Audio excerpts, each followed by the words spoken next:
Not all household waste can be disposed of in the bins provided.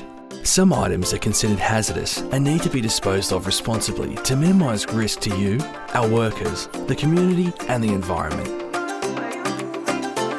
Hazardous waste includes items like spray cans, any types of batteries, gas bottles, fuel cans, flares, hot ashes, chemicals and household products that are toxic or flammable.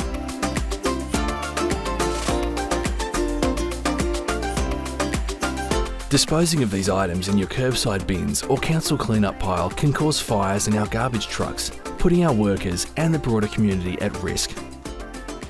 It also means our services to residents are impacted.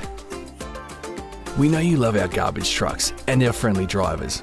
We do too, but we need your help to keep them and our community safe.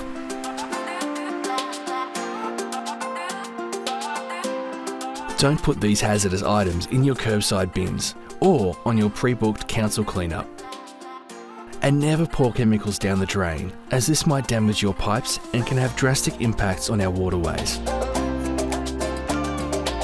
If you have unwanted or out-of-date household chemicals in your kitchen, bathroom, garage or garden shed, or if you're not sure what to do with old gas bottles or car batteries, the best thing to do is store them away until you can take advantage of one of Council's free hazardous waste drop-off events. To learn more or to find out about our services and events, visit our website. And thank you for helping to keep our workers, the environment and our community safe.